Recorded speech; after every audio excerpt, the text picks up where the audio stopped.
Hey guys, how you going? And welcome to this fourth 2020 International between New Zealand and England. We're at Napier, we are playing at McLean Park here, and after New Zealand's win in the previous match, they are now only down 2-1. A win here will see them level the series. Meanwhile, England will be doing whatever they can to try and win the match, and with that, a series victory. But after New Zealand's performance last match, it is all to play for at the moment, as shortly we'll be taking a look at the sides. We will be looking at Guptill and Munro at the top of the order. Now, they've been struggling for runs as of late, so a decent score here from one of them, or even both of them, would be handy. But Banton and Bairstow up top for the English lads, looking to get them off to a quick start. But looking at the pitch, standard medium pitch, not really too much chance of rain. So let's head to the toss and see what happens. England have called, and who's going to win the toss? New Zealand has won the toss. I don't know, probably a good pitch to bowl on first, I reckon, and that is what Tim Southee decides. So here we go, let's get into the match. Ferguson first up, that is going to be a single there. And now Ferguson, he's been dispatched down the ground from Bairstow. That is going to go for a 4, so that's England's first boundary of the match. Next up, Southee bowling. Bairstow's taken an edge, and that is caught behind by Seifert. Great result there from Southee, a nice line and length there. And New Zealand's first wicket is a good one. The danger man, Johnny Bairstow, departs for 5. And England 1 for 8. And now this time Vince goes down the ground, and that is going to be a boundary. England will be looking to make the most of this power play, while New Zealand will be hoping to restrict the run flow, of course. But it's a good shot there from Vince to start off. And Sand has been brought in early in the piece, third over in, as England are 1 for 13. And now, Tom Banton trying to go bang there, doesn't happen. And once again, Banton hits this one through the cover region. They come back for a second. He's not going to make it, is he? He looks long gone. Are they going to go upstairs, or are they just going to give it? That is the real question, and it's out. That's a powerful throw there. Not too sure who was the man who threw it, but straight into the keeper. Even with the keeper having to underarm it to get the wicket, still wasn't even close to being in the crease. Look at that. He's nowhere near. And looks like Banton is going to depart. Tom Banton departs for 4. Run out in the deeps there. That was a fantastic throw. Santner now having a trundle as well. England 2 for 17. A bit of a slow start here as we move into the 5th over here. Owen Morgan at the crease. That is going to go for 4. A much needed boundary to England there. This time Vince goes over top through backward a point, it looks like. And it's going to pick up 4 off Santner. Once again, Santner in the action. And again, that is going to go for 4 through backward a point, unfortunately. This time we've got Neesham opening up. And straight away, first ball of his spell, that's going to be a wicket. The danger man, Owen Morgan, the captain, he is on his bike. He has departed. It is great bowling there from Neesham. I don't know why he started running to the non-striker there. Really wanted to see him, apparently. It's a massive outside edge, though, and an easy grab for Seifert. And Owen Morgan departs for 8. England 3 for 32, and a bit of strife here. And this time, straight away, catch is being dropped. It's gone straight to him. Who was that? That was an absolute soda of a catch, and he's absolutely claimed it. I mean, Neesham's been bowling well. He deserved another wicket, and it's just gone straight in and out of the bread basket. Who is that man? Name and shame. It's Colin Munro. And this time, he's back at it again. Next ball. Is that next ball? It's going to be out regardless. That is a great grab from Seifert. Jimmy Neesham on a tear here. It's 4 for 33 England, and they are battling big time. Santner, meanwhile, continues to get pumped here. That's going to go through squarely for 4. Billings moving on to 5, but England 4 for 38. And here we go. Billings caught behind. Is that Neesham again? Has he picked up his 3rd wicket here? Seifert picks up another catch. Billings depart for 6. England 5 for 40. So Curran and Gregory, the all-rounders, have all the work to do here. As we see Curran edge that one. That one's going to go for 4. It's been fantastic bowling as Sodhi has made his way out to the crease here. Gregory goes bang over point for 4. England 5 for 58 as Curran goes through cover there. That's going to go for a 4, a well-needed 4. Once again, Curran finding his feet here. That's going to go for another boundary. England going to move on to 5 for 66. And that's a swing and a miss here from Neesham. He's probably going to bowl through considering how good he's been bowling. and that one has just missed the stumps. Don't know how, but Gregory this time, he whips this one away. That one's going to go for 4. England, this is a pretty decent partnership at the moment from Curran and Gregory. That one's going to go for another 4, so 5 for 78 England, and that's wrapped on the pads, and he's given him. That is a great wicket there from Lockie Ferguson, straight out in front, and the umpire puts up the finger there. Gregory departs with 14 off 18 deliveries. A mini fight back, but will it be enough? As we look at the Hawkeye here, and that is pretty bloody plum. As Curran this time, Tom Curran whips this one away. The fielder has a pretty poor effort out there and hits it for 4.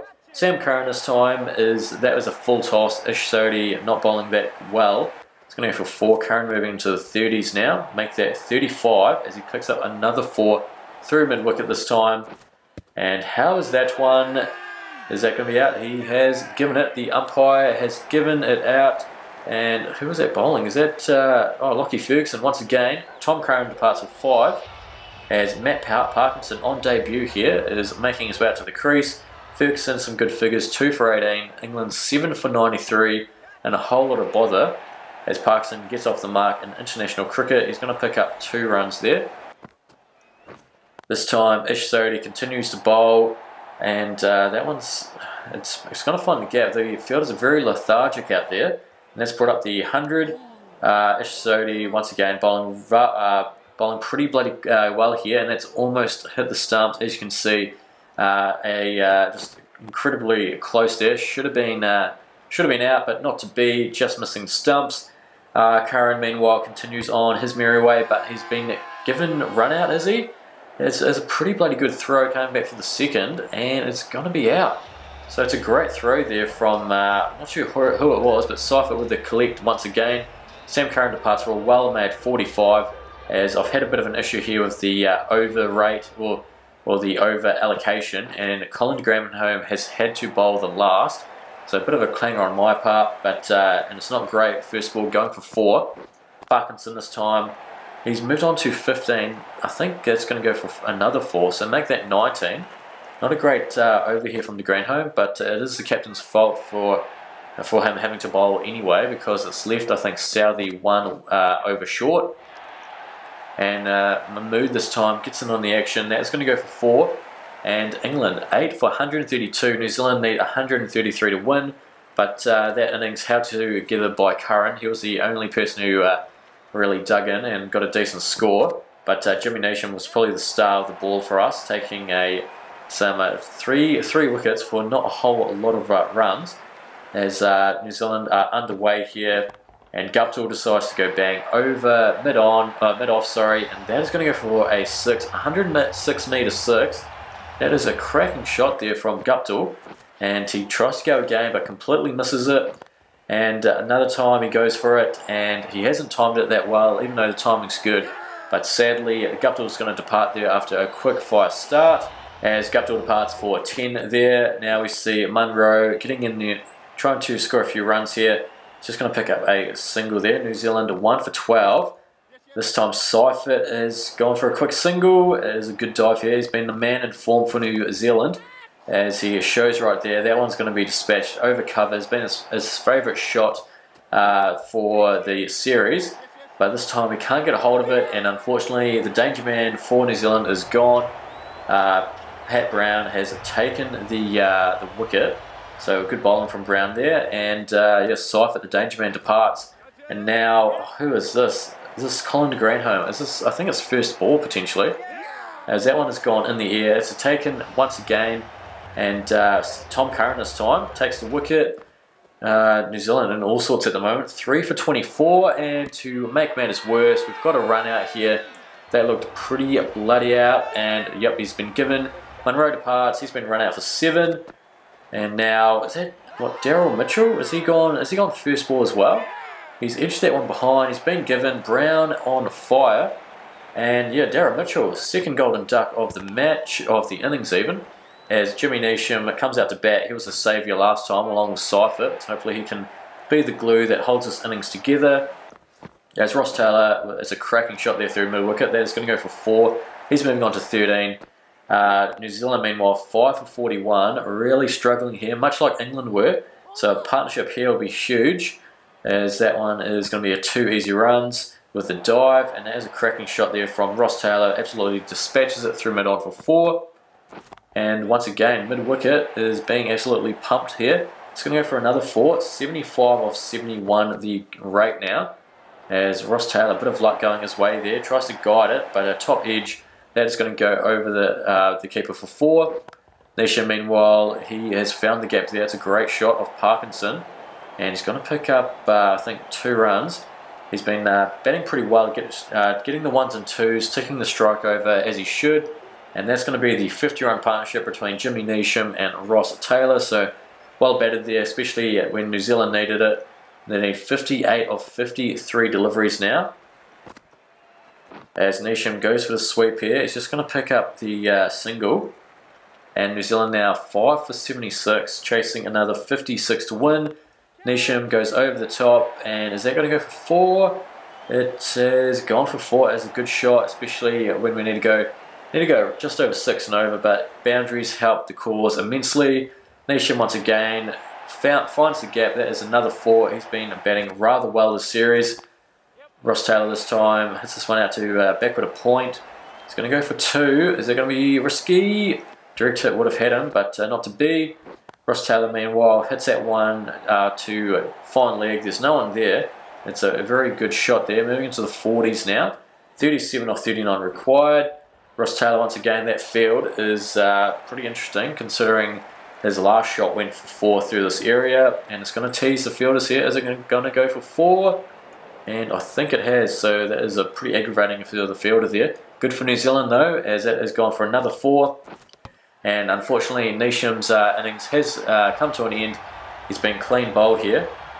Or actually, not clean bowled, he's taken a little edge and it's gone to the stump. So Mahmood picks up Neesham for a very well made 29 off 31. Meanwhile, Santner has come out to the crease. He hasn't been performing that well with the bat, but hopefully he can come up clutch here and guide the lads home to victory, as Ross Taylor is doing. He's doing the bulk of the run scoring runs for fun, and that is a great shot down the ground for 4, and definitely eases the burden there. Ross Taylor brings up the half century for New Zealand, 52 of 35, 148 strike rate. It's been a gem of an innings, especially when New Zealand needed it.